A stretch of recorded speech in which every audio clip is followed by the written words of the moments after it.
बिस्मिल्लाहिर्रहमानिर्रहीम, अस्सलाम वालेकुम। खेलों की खबरों पर तबसरों और तज्जियों से स्कोर के एक और प्रोग्राम के साथ सैयद याह्या हुसैनी आपकी खिदमत में हाजिर है। पाकिस्तान क्रिकेट बोर्ड ने 2 जुलाई को साल 2021-22 के लिए सेंट्रल कॉन्ट्रैक्ट के क्रिकेटर्स के नामों का ऐलान किया। गुज़िश्ता साल पाकिस्तान क्रिकेट बोर्ड की जानिब से 21 खिलाड़ियों को कॉन्ट्रैक्ट दिया गया था, जबकि इस साल इसकी तादाद कम करते हुए 20 खिलाड़ियों तक महदूद कर दी गई और इनको 4 मुख्तलिफ कैटेगरीज में कॉन्ट्रैक्ट दिए गए।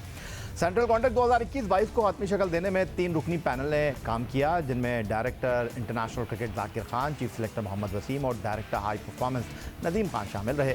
जबकि सेंट्रल कॉन्ट्रैक्ट की फहरिस्त मुरतब करते हुए टीम पाकिस्तान के हेड कोच मिसबाह उल हक और पाकिस्तान टीम के कप्तान बाबर आजम से मशावरत भी की गई। सबसे पहले बात कर लेते हैं एक कैटेगरी के खिलाड़ियों की, तो उनमें टीम पाकिस्तान के तीनों फॉर्मेट के कप्तान बाबर आजम के साथ नायब कप्तान, wicket keeper, test match Mohammad Rizwan, Hasan Ali और शाहीन शाह अफरीदी हमें दिखाई दे रहे हैं। बी कैटेगरी में 6 खिलाड़ियों का इंतखाब किया गया है। इनमें साबिक test captain Azhar Ali, allrounder Faheem Ashraf, opening batsman Fakhar Zaman, test specialist Fawad Alam, allrounder Shadab Khan और वनडे T20 के नायब कप्तान और लेग स्पिनर यासिर शाह शामिल हैं। कैटेगरी सी में सबसे ज़्यादा 7 खिलाड़ियों को रखा गया है। इनमें टेस्ट ओपनर आबिद अली, इमाम उल हक, हारिस रऊफ़, मोहम्मद हसनैन, मोहम्मद नवाज, नोमान अली और साबिक कप्तान विकेट कीपर सरफराज अहमद शामिल हैं। 3 खिलाड़ी ऐसे भी हैं जिन्हें पाकिस्तान क्रिकेट बोर्ड की जानिब से इमर्जिंग कैटेगरी के कॉन्ट्रैक्ट से नवाजा गया है। इन खिलाड़ियों में लेग स्पिनर उस्मान कादिर, जनूबी अफ्रीका के खिलाफ टेस्ट डेब्यू करने वाले इमरान भट्ट और पाकिस्तान सुपर लीग सीजन 6 के बेहतरीन फास्ट बॉलर शाहनवाज धानी शामिल हैं। पाकिस्तान क्रिकेट बोर्ड के सेंट्रल कॉन्ट्रैक्ट और पाकिस्तान क्रिकेट बोर्ड के सेंट्रल कॉन्ट्रैक्ट में खेलने वाले खिलाड़ियों की कारकर्दगी हमेशा ही मौजूए बहस रही है और इस पर हमारे आज के पैनलिस्ट क्या बात करते हैं, तारुफ कराते हैं आपका। हमारे साथ मौजूद हैं पाकिस्तान के फॉर्मर टेस्ट स्पिनर और कौमी सिलेक्शन कमेटी के साबिक रुकन तौसीफ़ अहमद साहब, आपको खुशामदीद कहेंगे। पाकिस्तान के test fast bowler, Pakistan cricket board की सिलेक्शन कमेटी के साबिक रुकन, टेस्ट फास्ट बॉलर क्रिकेट के सिकंदर बख्श साहब हमें ज्वाइन कर रहे हैं वीडियो लिंक पर, आपको भी खुशामदीद कहेंगे। और सीनियर स्पोर्ट्स जर्नलिस्ट, रोज़नामा जंग कराची के क्रिकेट कॉरेस्पॉन्डेंट अब्दुल माजिद भट्टी भी हमें इस गुफ्तगू में ज्वाइन कर रहे हैं। गुफ्तगू की शुरुआत अब्दुल माजिद भट्टी साहब आपसे ही करना चाहूँगा। माजिद भट्टी साहब, हमेशा ही पाकिस्तान क्रिकेट बोर्ड का जो सेंट्रल कॉन्ट्रैक्ट है वो मौजूए बहस रहा है और इस सेंट्रल कॉन्ट्रैक्ट के ऊपर बड़े सवालात माजी में भी रहे हैं। कुछ ऐसे भी खिलाड़ी हैं जो पूरा साल गुजर जाता है, 12 महीने सिर्फ तनख्वाह लेते हैं, खेलते नहीं हैं। फिर कुछ सेंट्रल कॉन्ट्रैक्ट में ऐसी एंट्री भी हो जाती हैं जो कहीं होते नहीं। देखें याह्या, बिल्कुल आपने सही कहा कि गालिबन शहरियार खान PCB के चेयरमैन थे। 2007 या उससे पहले का कोई पीरियड था जब पहली बार पाकिस्तान ने ये सेंट्रल कॉन्ट्रैक्ट मुतारिफ़ करवाए। उस दिन से लेके आज हम 2021 में खड़े हुए हैं, मेरा ख्याल कोई 18-20 साल गुजर गए। एक भी सेंट्रल कॉन्ट्रैक्ट ऐसा नहीं था जिस पे क्रिटिसिज्म ना हुई हो, लोगों ने सवालात ना उठाए हों।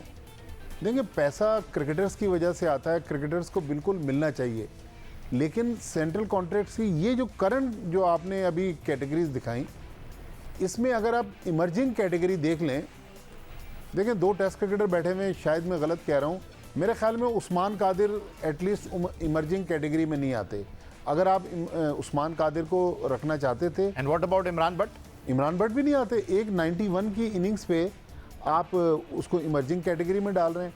मसला वही है कि जो लोग कमेटी में होते हैं उसमें मेन रोल जो होता है वो कप्तान और हेड कोच का होता है। उनके कहने पर ये सारी फहरिस्त बनती है। फिर चीफ सिलेक्टर भी साथ हैं, जिस तरह आपने कहा कि नदीम खान भी साथ हैं। अच्छा, पैसा चूँकि क्रिकेटर्स की वजह से आता है, बिल्कुल क्रिकेटर्स को मिलना चाहिए, क्योंकि क्रिकेट बोर्ड के अगर अफसरान की हम मरात देखते हैं तो ये प्लेयर तो कुछ भी नहीं ले रहे।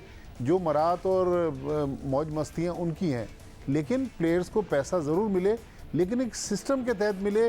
इस सिस्टम को बेहतर किया जा सकता है, लेकिन अनफॉर्चुनेटली जब से ये सिस्टम मुतारिफ़ हुआ, कुछ ना कुछ कहानियाँ भी सुनने को मिलती हैं, कुछ ना कुछ सवालात भी लोगों की तरफ से उठाए जाते हैं।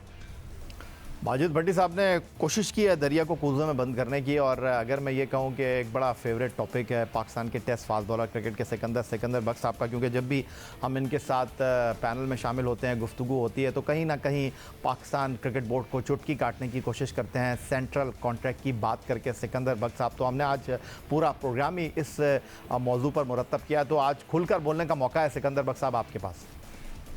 यार देखो, मैं कभी भी बंद होकर नहीं बात करता, मेरा मुंह कभी नहीं बंद होता, मैं जो बात देखता हूँ वो कहने का आदमी। देखो, सेंट्रल कॉन्ट्रैक्ट से मुझे इसलिए इत्तेफाक नहीं होता कि मैं ये समझता हूँ कि central contract after every 4 months इसको रिव्यू होना चाहिए, ठीक है।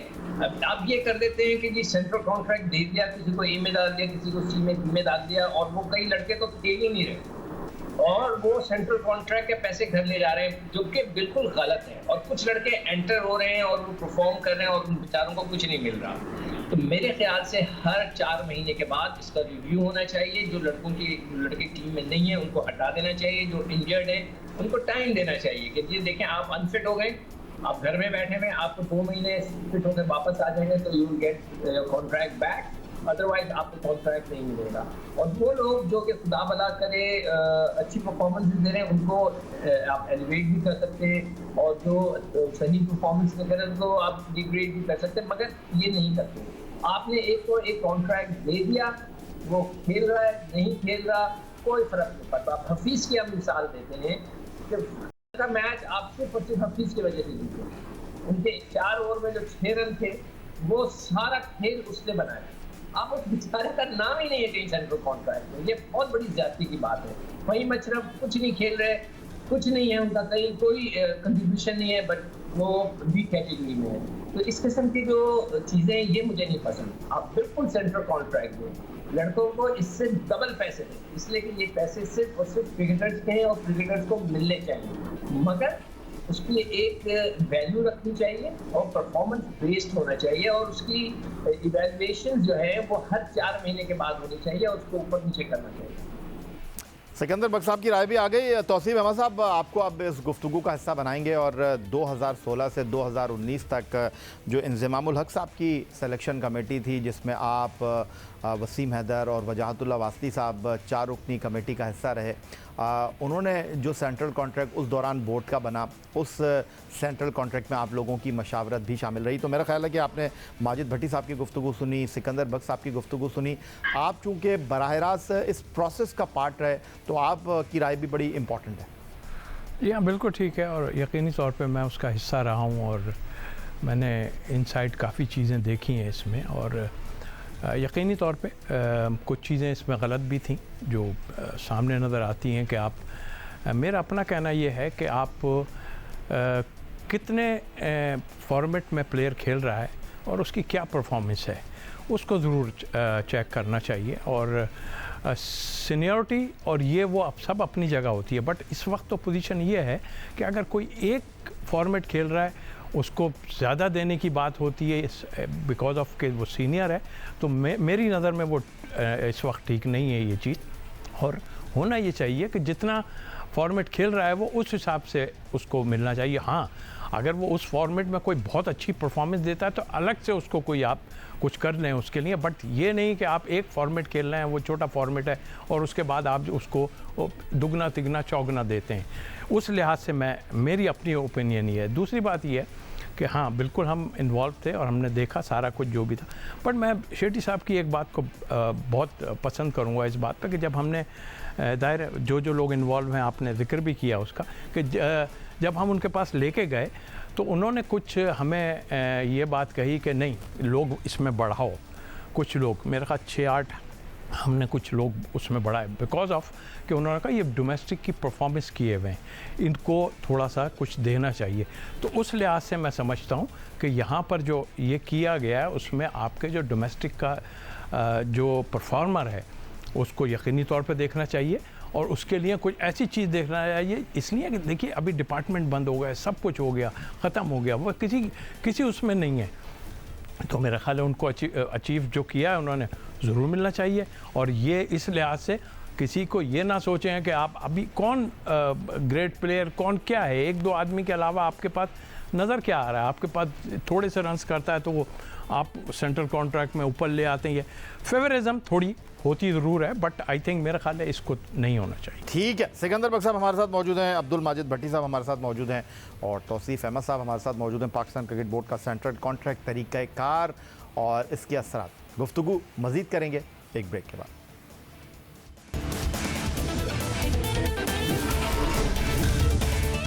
पाकिस्तान क्रिकेट बोर्ड की जानिब से जारी करदा सेंट्रल कॉन्ट्रैक्ट का फहरिस्त में 7 ऐसे खिलाड़ियों को भी कॉन्ट्रैक्ट दिया गया है जो गुज़िश्ता साल की कॉन्ट्रैक्ट फहरिस्त का हिस्सा नहीं थे। हसन अली को पाकिस्तान क्रिकेट बोर्ड ने उनकी उम्दा कारकर्दगी को सराहते हुए ए कैटेगरी में मौका दिया। फ़हीम अशरफ को पाकिस्तान क्रिकेट बोर्ड ने सेंट्रल कॉन्ट्रैक्ट की बी कैटेगरी में जगह दी, जबकि मोहम्मद नवाज़ और नोमान अली को सी कैटेगरी में शामिल किया गया। शाहनवाज धानी, इमरान भट्ट और उस्मान कादिर को पहली मरतबा इमर्जिंग कैटेगरी के कॉन्ट्रैक्ट से नवाजा गया। नया मुआहदा मिलने वाले खिलाड़ियों के बाद अब बात कर लेते हैं उन खिलाड़ियों की जिन गुज़िश्ता कॉन्ट्रैक्ट मिला था लेकिन अब वो इस फहरिस्त का हिस्सा नहीं रहे। पाकिस्तान क्रिकेट बोर्ड ने इस साल 9 खिलाड़ियों को सेंट्रल कॉन्ट्रैक्ट फहरिस्त से बाहर कर दिया। इन खिलाड़ियों में 77 टेस्ट मैच खेलने वाले असद शफीक, नौजवान Haider Ali, middle order batsman Haris Sohail, Iftikhar Ahmed, all rounder Imad Wasim, fast bowler Mohammad Abbas, Naseem Shah, opening batsman Shan Masood और उस्मान खान चिनवारी शामिल हैं। आखिर में उन खिलाड़ियों की बात कर लेते हैं जिनको कैटेगरी में गुज़िश्ता साल के मुकाबले में रद्दोबदल किया गया। साबिक कप्तान अजहर अली की तनज़्ज़ुली और उनको कैटेगरी ए से बी में कर दिया गया। टेस्ट ओपनर आबिद अली और साबिक कप्तान सरफराज अहमद को कैटेगरी बी से तनज़्ज़ुली और वो कैटेगरी सी का हिस्सा होगा। मिडल ऑर्डर बैट्समैन फवाद आलम और ओपनिंग बैट्समैन फ़खर जमान को सेंट्रल कॉन्ट्रैक्ट में तरक्की देते हुए दोनों खिलाड़ियों को कैटेगरी सी से बी में कर दिया गया है, जबकि नौजवान फास्ट बॉलर हारिस रऊफ और मोहम्मद हसनैन को गुज़िश्ता साल के बरक्स इमर्जिंग कैटेगरी से सी कैटेगरी में तरक्की दी गई है। तो सिकंदर बख्श साहब, ये जो कुछ तब्दीलियाँ हुई हैं इस साल सेंट्रल कॉन्ट्रैक्ट में, लेकिन आप समझते हैं कि अभी थोड़ी देर पहले जिस तरह तौसीफ अहमद साहब आपकी बात से इत्तेफाक कर रहे थे कि फेवरेट हो जाते हैं मामलात के हवाले से खिलाड़ी, फेवरिज्म नज़र आता है। ये जो कॉन्ट्रैक्ट है इसमें सबसे बड़ा सवाल 2-3 खिलाड़ियों के हवाले से मैं करना चाहूँगा आपसे। असद शफीक, शान मसूद, इनका क्या मुस्तकबिल आपको दिखाई दे रहा है? मुझे तो लग रहा है ये टीम में भी आ जाएंगे अगली 1-2 सीरीज़ में, लेकिन आपने इनको सेंट्रल कॉन्ट्रैक्ट ना देकर क्या साबित करने की कोशिश की? नहीं देखो, जो ये नहीं खेल रहे ना उनको नहीं होना चाहिए सेंट्रल कॉन्ट्रैक्ट में। मैं तो ये पूछूंगा आप सब लोगों से कि सरफराज किस बात पे सेंट्रल कॉन्ट्रैक्ट में, क्या किया उसने, कितनी कंट्रीब्यूशन है पाकिस्तान क्रिकेट के लिए उसकी? सिर्फ एक कंकशन रूल के लिए उसको आपने बिठा के रखा है और ये कहा गया है कि जब रिजवान के सर पे गेंद लगेगी, अल्लाह ना करे तौबा इस्तग़फ़ार, और वो कंकशन में चला जाएगा तो जब वो खेलेगा उस चीज़ का वो इंतजार कर रहे हैं क्रिकेट बोर्ड और क्रिकेट बोर्ड के डायरेक्टर ने बैठ के मेरे ही प्रोग्राम में ये बात कही है। तो ये कोई मतलब लॉजिकल बात नहीं है कि एक आदमी को इसलिए सेंट्रल कॉन्ट्रैक्ट दे, या तो वो मीडिया से डरते हैं कि जी कराची का लड़का है, साबिक कप्तान है, चैंपियंस ट्रॉफी जीता हुआ है, तो इसलिए इसको अपने हर हाल में सेंट्रल कॉन्ट्रैक्ट देना है। ये नाइंसाफी है मेरे हिसाब से। मैं भी अभी बैठा, अगर आप मुझे पहले बोलते तो मैं कैलकुलेशंस करता, होमवर्क करता। मेरे हिसाब से ये सेंट्रल कॉन्ट्रैक्ट होना चाहिए 15 लाख का, ठीक है? जो एक फॉर्मेट खेल रहा है उसको 5 लाख, जो दूसरा 2 खेल रहा है उसको 10 लाख, जो 3 खेल रहा है उसको 15 लाख। ये इसका फॉर्मूला होना चाहिए।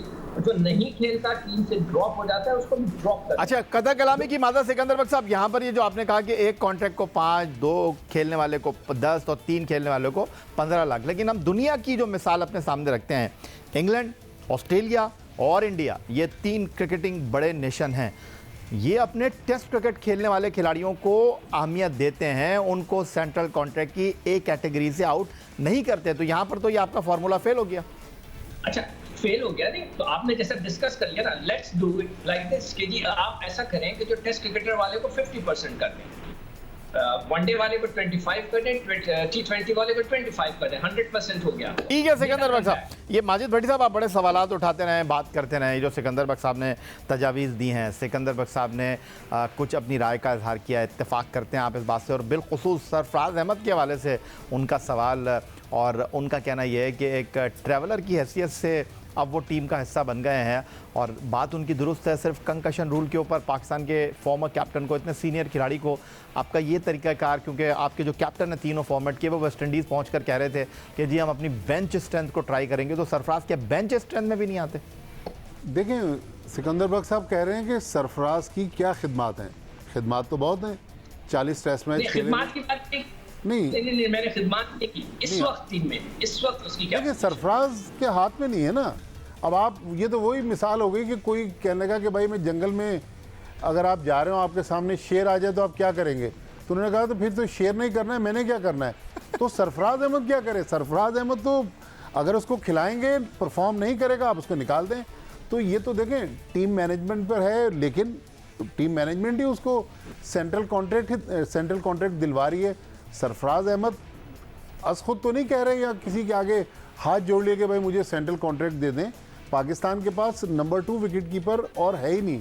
जाहिर है आपको रिजर्व विकेट कीपर इन लंबे टूर्स के लिए लेके जाना है। दूसरी बात ये कि इस नए सेंट्रल कॉन्ट्रैक्ट में एक और चीज़ नई आई है, वो ये कि वो प्लेयर जो सिर्फ एक फॉर्मेट खेलते हैं और T20 फॉर्मेट खेलते हैं, जिसमें मोहम्मद हफीज़, इमाद वसीम, उनको उन्होंने सेंट्रल कॉन्ट्रैक्ट से निकाल दिया है, या और भी कोई होंगे, लेकिन एक फॉर्मेट जो सिर्फ T20 खेलते हैं उनको उन्होंने सेंट्रल कॉन्ट्रैक्ट में नहीं रखा। लेकिन जाहिर है इसमें सवालात तो हैं भाई। सरफराज अहमद अगर आप लेके चल रहे हैं टीम के साथ, तो जहां मौका मिले आप रिजवान को रेस्ट दे दें। लेकिन पाकिस्तान क्रिकेट का ये अलमिया है कि जो बाहर बैठा होता है उसको, जो 11 में शामिल होता है वो बाहर बैठने से डरता है। उसको पता है कि अगर मैं एक बार बैठ गया तो ऐसा ना हो कि मेरी हमेशा के लिए छुट्टी हो जाए। मुझे याद है एक बार इमरान फरद की बीवी बीमार थी, उसने खुद जिम्बाब्वे के टूर से अपना नाम वापस लिया कि इस बार मुझे ना लेके जाए, मेरी फैमिली का मसला है। वो दिन आज का दिन, इस बात को भी वो 12-13 साल हो गए, फिर इमरान फरद पाकिस्तान की टीम में आए नहीं। तो पाकिस्तान में अनसर्टनिटी तो है, लेकिन ये जो लोग टीम को चला रहे हैं या क्रिकेट बोर्ड को चला रहे हैं, ये उनका काम है कि कौन टीम में होना चाहिए और कौन नहीं होना चाहिए। तो सरफराज अहमद को मेरे ख्याल में एक बार, मैं तो बार बार कह रहा हूँ कि पूरी सीरीज़ दे दें, अगर वो परफॉर्म नहीं करता आप उसको ड्रॉप कर दें। तो तौसीफ अहमद साहब, इस गुफ्तगू में आपको भी शामिल कर लेते हैं। सरफराज अहमद को डिफेंड किया अब्दुल माजिद भट्टी साहब ने और सिकंदर बख्श साहब ने सवाल उठाया, लेकिन मैं आपसे सीधा सवाल ये करूँगा कि इतनी खिदमात हैं, चैम्पियंस ट्रॉफ़ी के विनिंग कैप्टन हैं, फिर असद शफीक 70 टेस्ट मैच खेले हुए हैं, कम से कम इन 2 खिलाड़ियों के साथ रवैया जो है, ये तो नहीं कहूँगा सौतेली माँ जैसा है, लेकिन कम से कम करीब करीब तो है। देखिए, एक तो सबसे बड़ी बात कि ये कॉन्ट्रैक्ट बनाते वक्त क्या सोचना है हमें कि हमारे बैकअप में हमने असद शफीक को हटाया या अभी हम शान मसूद की बात कर रहे हैं, आया इनकी रिप्लेसमेंट कहीं है हमारे पास? टेस्ट मैच की भी बात कर रहे हैं हम, या दूसरे फॉर्मेट में आया है कोई? नहीं है। तो ये चीज़ें जहन में रखना पड़ेंगी आपको कि इनको हमें लाना है, तो कुछ इस तरह का कुछ करना चाहिए हमें कि ये भी उसका पार्ट बन जाए। दूसरी बात आपने सरफराज की मजबूरी में रखा हुआ है उन्हें। मजबूरी का नाम शुक्रिया, बिल्कुल। और मजबूरी ये है, सच्ची बात, एक तो सबसे मेन चीज़ ये है कि आप कोविड की वजह से बड़ा फ़ायदा हुआ है कि 20-20 आदमी जा रहे हैं साथ, वो है। फिर खौफ ये है कि इधर से कुछ ना हो जाए, उधर से। भाई ये बात हुई गलत है। 2020 का पार्ट उसको होना चाहिए था, हर हाल में होना चाहिए था, चाहे कुछ भी हो। क्या हुआ? आप क्या बनाने की कोशिश कर रहे हैं? आप ये बनाने की कोशिश, टीम बनाने की कोशिश कर, नहीं। दुनिया में ऐसा हुआ है कि विकेट कीपर तीनों फॉर्मेट में अगर कोई है भी तो आप रिजवान को बिठाएं, इसको 2020 में पूरा चेक करें, जैसे भट्टी साहब ने कहा है, उसको पूरा चांस दें। उसको एक तो निकाला गलत, और फिर आपने अगर निकाला भी है तो उसको 2020 का हिस्सा बना। साहब, इतनी बड़ी परफॉर्मेंस के बाद भी आप कहते हैं कि रिजवान जो है वो सरफराज को खिलाना चाहिए, रिजवान को बिठाना चाहिए? मैं देखिए ना, मैं आप टीमें कैसे बनती हैं, खिलाना और बिठाना, उससे थोड़ी तक खौफ, उधर भी क्या खौफ चल रहा है? नहीं, आप टीम बनाने की बात कर रहे हैं। उसने इतनी परफॉर्मेंस दी है, 50 का एवरेज है, हमें भी पता है, सब कुछ है, बट आप रिप्लेसमेंट देखने जा रहे हैं। थोड़ी सी ज्यादती तो आप कर रहे हैं। जब सरफराज टीम के कप्तान थे तो आप करीब नहीं फटकने देते थे रिजवान को। आज रिजवान परफॉर्म कर रहे हैं तो आप कह रहे हैं कि उनको बैठाना चाहिए और सरफराज को खिलाना चाहिए। नाइंसाफी कर रहे हैं आप। वो एक डिफरेंट बात थी, ठीक बात आपने कही है, वो बिल्कुल डिफरेंट बात थी। वो डिफरेंट बात थी बिकॉज ऑफ, मुझे खुद है याद कि वो भी ऐसा फील होता था सैफी को कि शायद वो सिक्योर नहीं है, जो मैं जो है वो इनसिक्योरिटी थी, आप कह रहे हैं थी, लेकिन बट वो भी गलत था ना। लेकिन अब जो हो रहा है वो तो बिल्कुल ही गलत हो रहा है। उस गलती में तो आप लोग भी उसकी हाँ में हाँ मिला रहे थे। मान दी ना, हमने, उसने कहा कि मैं करूंगा। यार 2 टीमें जब टीम बनती है, 2 आदमी का इन्वॉल्वमेंट तो होता है हमारे यहाँ, कोच का और कप्तान का हमेशा ही होता आया है। और हमेशा हम टीमों को जो है ना, सिलेक्शन कमेटी है, उन्होंने उनके मतलब की टीमें दी हैं। मैं यहाँ बात कर रहा हूँ दूसरी टीमें, जो टीमें बना रही हैं, उसकी 2020 में तो परफॉर्मेंस थी ना, फिर उसको किस लिए बाहर किया? Thank you very much. Tauseef Ahmed साहब, पाकिस्तान क्रिकेट बोर्ड की सिलेक्शन कमेटी के साबिक रुकन, फॉर्मर टेस्ट स्पिनर, हमारे साथ मौजूद है। आपका बहुत शुक्रिया। और रोज़नामा जंग कराची के क्रिकेट कॉरेस्पॉन्डेंट अब्दुल माजिद भट्टी साहब, आपका बेहद शुक्रिया कि आपने हमें ज्वाइन किया। यही आज का हमारा प्रोग्राम था। ट्विटर पर आप मुझे फॉलो कर सकते हैं, फेसबुक पर हमारा पेज score.geo-news, जहां जाकर आप इस प्रोग्राम की क्लिप्स एक बार फिर देख सकते हैं। आप हमें ईमेल कर सकते हैं, अपनी राय का इजहार कर सकते हैं score@geo.tv पर। इस दुआ, इस उम्मीद, इस तवक्को के साथ कि पाकिस्तान में खेल और खिलाड़ी तरक्की करते रहें, सैयद याहिया हुसैनी को स्कोर की पूरी टीम के साथ अगले प्रोग्राम तक के लिए इजाज़त दीजिए। अल्लाह हाफ़िज़।